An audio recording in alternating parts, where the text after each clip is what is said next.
From Montana's news leader, this is the MTN 530 News.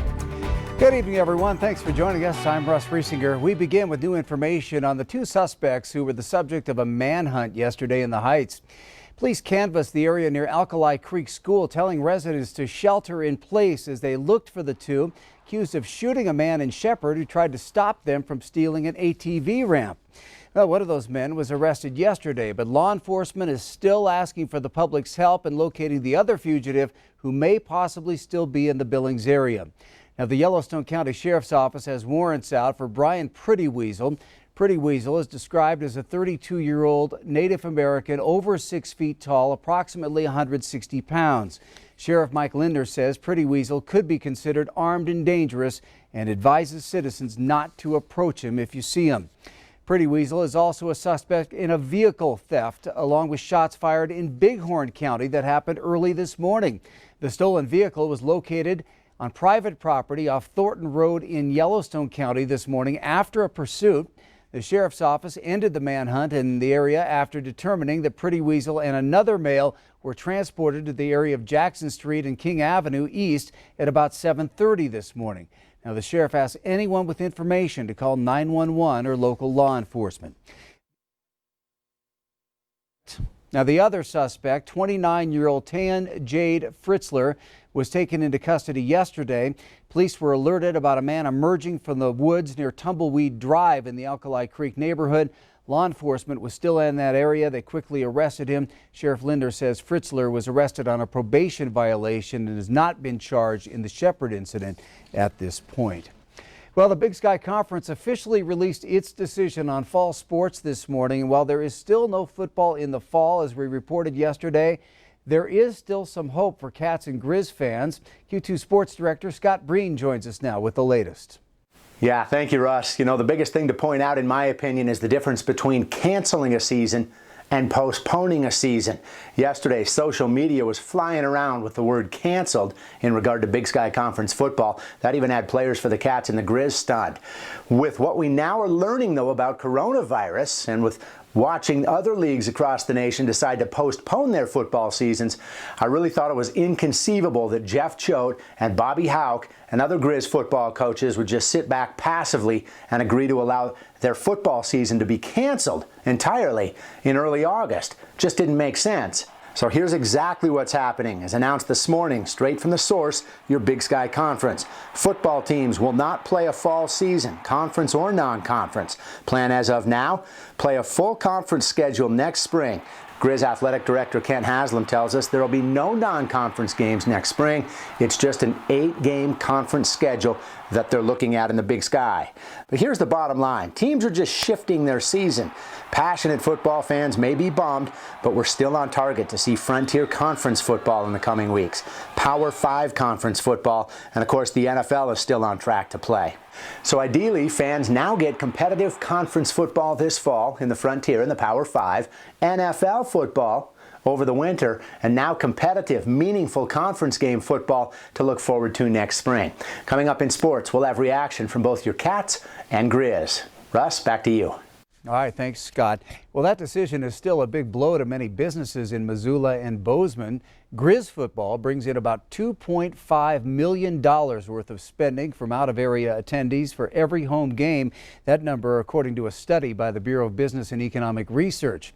As MTN's Katie Miller reports, local businesses were already struggling and many were counting on football this fall to help.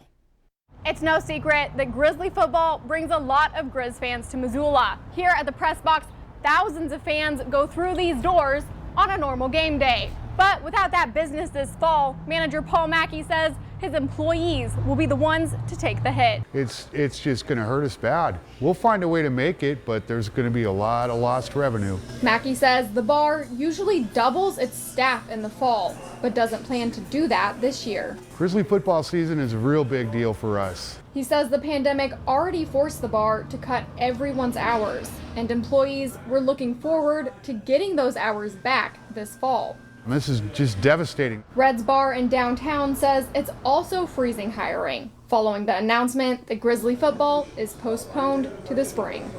Going to be a big hit for us. Owner Mike HELAN says customers come from all over the country to watch Grizzly football in his bar, but he thinks they'll be back when the games are back. They're pretty hardy fans. They travel well. And it's not just bars who'll miss these fans. The M Store says football season makes up half of its yearly sales. You know, there's something magical about fall football. Owner Carl Rummel says the store will be okay, and he knows that this was a hard decision to make. We need fans as a business, but the program and the university need us as supporters. Rummel says he too thinks the fans will be back in the spring, even if it's fewer people. It's sad for the whole town. Sad for the state.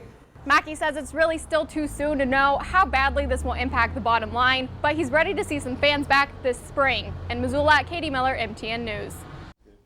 Well, the M Store also says even with football in the spring, sales probably won't be as good as past years if people aren't tailgating or fewer people are allowed inside the stadium. Well, COVID-19 continuing to spike here in Montana as 2 more lives were lost today and 155 new cases were reported. One of those deaths, a person in their 80s from Stillwater County. That's the first death in Stillwater County. Cascade County also reported its 4th death this morning. Flathead and Yellowstone counties had the highest number of new COVID-19 cases today, 21 each. Phillips County is now up to 21 cases after adding 16 this morning. That county had 0 active cases just a few days ago. Total cases are now approaching 4,800, with more than 1,500 of those considered active. 84 patients are currently hospitalized. Well, the Crow tribe is going into lockdown for the next 14 days. Tribal Chairman A.J. Not Afraid says he's tightening the previous stay-at-home order, saying it wasn't followed properly, leading to more COVID cases and deaths. Under the lockdown, only essential businesses and emergency facilities are allowed to stay open. All public gatherings are banned from 8 p.m. until 6 a.m. The executive order requires students to stay home until the administration deems it safe to enter schools. Checkpoints are set up on reservation public access points to monitor non-residents. Major resources are now behind the missing and murdered Indigenous women's movement. A new office is open in Billings with the purpose of investigating cold cases involving missing and murdered Native Americans. The office will operate under the Bureau of Indian Affairs. President Trump signed an executive order last fall to create Operation Lady Justice, establishing offices like this across the country. Now, along with Billings, there's one already up and running in Minnesota. 5 other states are expected to open offices later this summer. Up next on tonight's Q2 530 News, an inspirational story about a Billings mom and cancer survivor who opened up her heart and home to help change the lives of children living in the foster system. We'll be right back. And coming up in weather, everything's coming together to be one of the best weekends of the year. We'll tell you all about it coming up in a few more minutes.